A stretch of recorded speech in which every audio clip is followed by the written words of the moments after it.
So, Ryan Garcia is set to face Javier Fortuna tomorrow night at the Crypto.com arena in Los Angeles.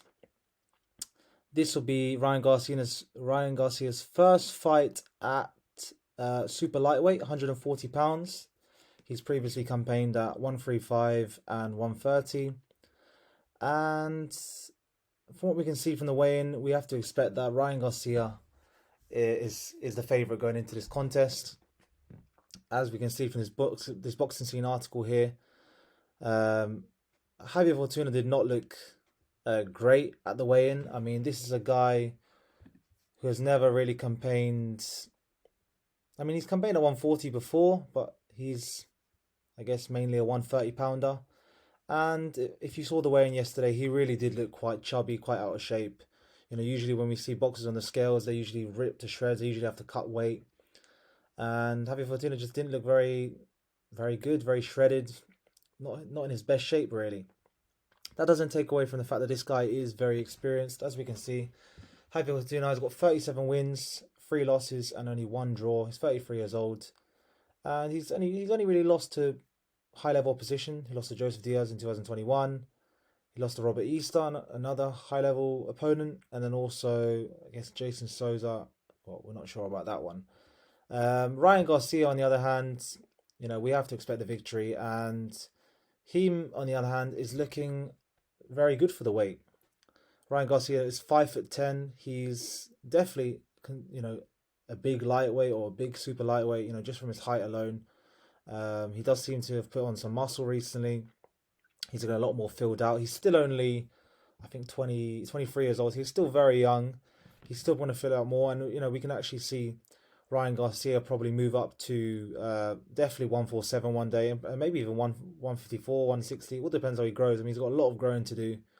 And yeah, I can see Ryan Garcia really moving up the weights as he gets older. But let's talk about the fight. So Ryan Garcia left Eddie Reynoso in around about February, I believe, and he linked up with Joe Goosen. He had his first fight with Joe Goosen against Emmanuel Tagoe. And this wasn't a bad performance. I mean, you have to bear in mind that Garcia was out of the ring for, as we can see, over a year. So he fought Luke Campbell. He got dropped in that fight. But then he came back in the 7th round, and I think he dropped Campbell with a very nice body shot, and you know, forced the referee to stop the contest. Campbell just couldn't really continue. The body shot really, really hit him hard. Then we had a little period after that where Garcia had mental health issues, which explains why he had such a long break from the ring. He actually was meant to fight Fortuna sometime last year around the same time, I believe, around July. But because of his mental health issues or whatever, you know, the fight was delayed. In any case, Ryan Garcia is back, and this will be his second fight with Joe Goosen. And it remains to be seen if, you know, he can look impressive, if he can get a knockout. I mean, the guy definitely hits hard. He's got 18 knockouts out of 22 victories. And, you know, as we said, he's a big lightweight. He's always had lightning fast hands. And he's going to be the significantly taller guy in there against Fortuna. Fortuna's only 5'6.5". That's a big size difference. He's got 68.5 reach. Garcia's got 70. So Garcia's got the reach advantage as well. So it really is Garcia's to lose this fight. Who knows if Garcia is going to, you know, box on a back foot or not. I mean, he could if he really respects Fortuna. I mean, Fortuna's got a bit of power about him, as we can see from his record. 26 knockouts out of 37 wins. Fortuna can bang a little bit. So it remains to be seen if Garcia, you know, plays safety first and actually maybe box on the back foot a little bit, allows Fortuna to come into him and maybe counters a bit more. He uses his lightning hand speed.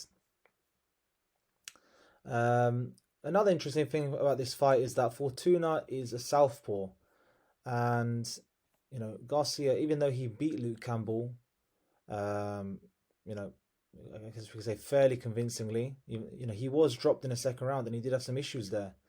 So, you know, this is another kind of indicator of if Garcia has issues with southpaws or not. We're gonna see in this fight. Fortuna, it's debatable whether he's a better opponent than Luke Campbell. Not Luke Campbell, obviously former Olympic gold medalist, does have some pedigree. Um, so yeah, it remains to be seen. But let's have a look at the boxing scene article. So Garcia evidently not not happy with Fortuna's shape. When I saw him, I was surprised. I was like, why is he so chubby? He had to cut so much weight. I'm actually surprised he made 140 pounds. The hard work was showing a ring. If he gets out, it's because he didn't work out. You can't look too much into it. You have to watch out. So Garcia, noticing that Fortuna is not in his best shape ever, but still recognizing that this guy, he has got a lot of experience. He is a southpaw. He is from the Dominican Republic. He can box. He has beaten some decent opponents in the past. He's coming off a win against Rafael Hernandez where he got a first round knockout in February. So it's all to fight for, and it's also interesting to see Garcia's progression under Goosen as well. Under Reynoso, he was training alongside Canelo, so maybe he was focusing more on his sort of counter punching. But with Goosen, maybe he's going to come forward a little bit more. It really remains to be seen. But in any case, this is a really, really, big fight for Garcia because there is talk of him fighting Gervonta Davis next. Now Davis obviously just coming off a win, I think a 6 or 7 round knockout win against Rolly Romero, and Gervonta Davis holds the WBA regular title, and there is a lot of speculation that Garcia could face Davis if he comes through. So we shall see. If I was to put money on it, I think Garcia is going to come through this fight. I think probably a knockout. And also, I want to make another point. I mean, it's not always good to look too much into things, but at the end of the weigh-in, Fortuna's it just seemed a little bit too friendly. For my liking, he was just kind of, not hugging, just being a bit too friendly. I don't know if he gave him some watch or something, and that to me, that's not a good sign. I mean, Fortuna almost looks like he's there for like a bit of a paycheck. I feel like, if he truly believed he'd win this fight, I don't think he'd be acting like that. But look, it remains to be seen. Could just be good sportsmanship.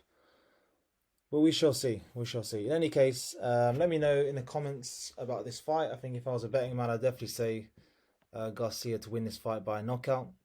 But let me know in the comments if you think differently, if Javier Fortuna can get some sort of an upset, despite, not looking great on the scale, he could give an upset. There are many boxing experts that do believe Fortuna is a tricky opponent. We will find out tomorrow night at the Crypto.com Arena in Los Angeles. So yeah, thanks for tuning in, guys. And yeah, let me know what you think about this fight.